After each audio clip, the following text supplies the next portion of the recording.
हाँ जी। कल की क्लास में हमने मूत्र निर्माण की क्रियाविधि पढ़ी थी, जिसमें 3 चरण आपने पढ़े थे: परानिस्यंदन, वर्णात्मक पुनरावशोषण और स्त्रवण। आज की क्लास में 2 टॉपिक है छोटे छोटे, एक तो है मूत्रण और एक है मूत्र। ये कैसे होते हैं, किस प्रकार से होते हैं, इसका अध्ययन करते हैं। तो देखो, मूत्रण में क्या होता है, तो सबसे पहले आपको पता होगा कि मानव उत्सर्जन तंत्र 4 अंगों से मिलकर बनता है, जिसमें किडनियां, मूत्रवाहिनियां, मूत्राशय और मूत्रमार्ग 4 अंग आते हैं।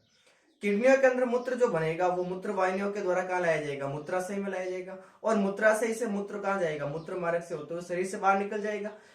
तो ये प्रोसेस होता कैसे है उसका अध्ययन करते हैं। तो आज का जो टॉपिक है वो है मूत्रण। मूत्रण में क्या होगा कि सबसे पहले आपको पता है कि किडनियों के अंदर जो मूत्र बनता है, मैंने पहले नोट कर लिया, आप अच्छी तरह से इसको उतार लेना बाद में, लेकिन पहले एक बार समझ लो कि किडनियों के अंदर जो मूत्र बनता है वो मूत्र मूत्र वाहिनियों के द्वारा कहाँ लाया जाता है, मूत्राशय में लाया जाता है।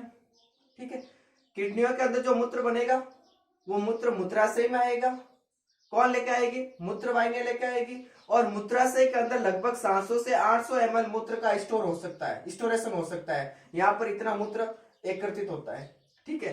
तो जैसे ही मूत्राशय पूरा मूत्र से भर जाता है तो मूत्राशय की जो तंत्रिकाएं होती है वो संकेत लेके जाती है, और संकेत कहाँ लेके जाती है, सीएनएस के पास में। सीएनएस मतलब सेंट्रल नर्व सिस्टम, हिंदी में कहे तो केंद्रीय तंत्रिका तंत्र, इसके पास संकेत लेके जाती है। और वापस सीएनएस ऑर्डर देता है इनकी तंत्रिकाओं को, तो इनकी तंत्रिकाएं संकेत लेकर आती है वापस, कहाँ लेके आती है, मूत्राशय में। और संकेत से क्या होता है कि जो मूत्राशय की जो चिकनी पेशियां होती है, इन चिकनी पेशियों में होता है संकुचन, कॉन्ट्रैक्शन होता है, संकुचित होती है, जिससे मूत्र क्या होता है, बाहर निकल जाता है, और इसी प्रोसेस को कहते हैं मूत्रण।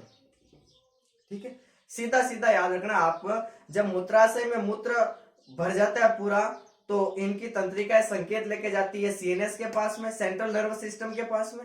सीएनएस वापस इनको ऑर्डर देता है, और मूत्राशय की चिकनी पेशियों में संकुचन होता है और मूत्र बाहर निकल जाता है। इसी प्रोसेस को कहते हैं मूत्रण। ये याद रखना आपको, मूत्रण। ठीक है।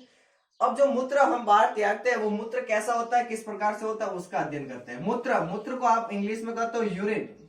ठीक है। मूत्र होता है, लगभग एक स्वस्थ व्यक्ति हर दिन 1 से लगाकर 1.5 लीटर मूत्र का उत्सर्जन करता है। 1 से लगाकर 1.5 लीटर मूत्र का उत्सर्जन करता है। मूत्र एक गंध युक्त जलीय तरल होता है, गंध वाला, और एक जल जैसा तरल पदार्थ होता है, लिक्विड होता है, एक तरल, ऐसे कह सकते हो। मूत्र का जो रंग होता है वो हल्का पीला होता है। अब आपको पता होगा कि मूत्र का रंग हल्का पीला है। यह हल्का पीला, इसके अंदर एक वर्णक पाया जाता है मूत्र के अंदर, जिसका नाम है यूरोक्रोम वर्णक। ये बात याद रखना, इस यूरोक्रोम वर्णक की वजह से मूत्र का रंग हल्का पीला होता है। ठीक है, ये बात याद रखना। मूत्र का जो पीएच होता है वो लगभग 6 होता है, और 6 इसका मतलब मूत्र कैसा है, अम्लीय है। और एक व्यक्ति प्रतिदिन इस मूत्र, देखो हमने पता है कि मनुष्य एक यूरियोटेलिक जंतु है, तो उसके मूत्र में यूरिया होगा। तो मनुष्य जो मूत्र निकालता है 1 से 1.5 लीटर तक हर दिन, उसके अंदर यूरिया की मात्रा कितनी होती है, तो उसके अंदर यूरिया की मात्रा होती है 25 से लगाकर 30 ग्राम। ये बात भी याद रखना। तो ये मूत्र के कुछ फैक्ट है, आपको याद रखने हैं कि मूत्र, जिसको आप इंग्लिश में यूरिन कहते हो, एक वयस्क व्यक्ति प्रतिदिन 1 से 1.5 लीटर मूत्र का उत्सर्जन करता है।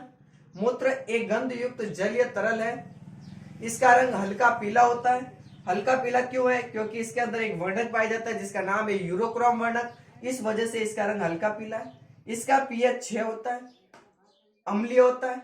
और इस मूत्र के अंदर जो यूरिया है उसकी मात्रा 25 से 30 ग्राम।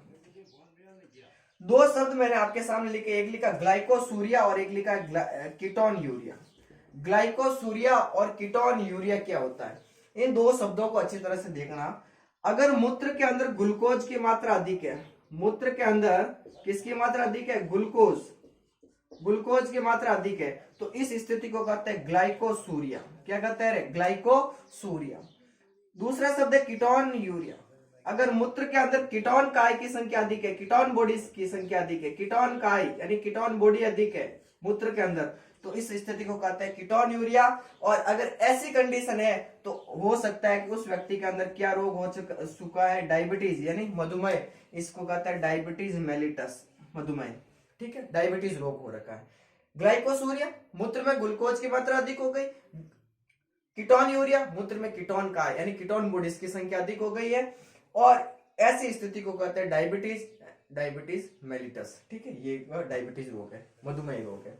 ये आपको मूत्र और मूत्रण में याद रखना है। छोटा सा टॉपिक है, सीधी बातें याद रखनी है आपको। थैंक यू आज की क्लास के लिए।